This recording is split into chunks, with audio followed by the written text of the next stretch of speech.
Првиот човек на Медија Принт Македонија Срген Керим се сретнал со штрајкувачкиот одбор од трите весници, но договор нема. Вработените на Дневник, Утрински весник и на Вест штрајкот го продолжуваат, но во мирна атмосфера. До нов рок, ако до петок не биде исплатена јануарската плата, ќе маршираат по улици. Средбата прифаќаме како начин, како чин од страна на господинот Керим, како обид негов да се воспостави конечно диалог со нас и да седнеме да почнеме да разговараме за нашите проблеми. Вработените велат дека во редакциите е тензично, зашто од 1 март тие нема да имаат ниту здравствено осигурување.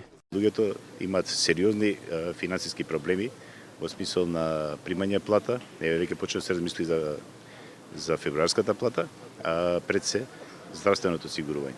Непосредно пред штрајкот на вработените во Медија Принт имаше и промена на собственичката структура. Јордан Камчев, Сорка Холдинг и Јана Станиславлева со Интернет Инвестмент Груп го продадоа својот удел во компанијата собственик на МПМ, пошто само Срген Керим остана собственик. Во меѓувреме и специјалното јавно обвинителство го испитува работењето.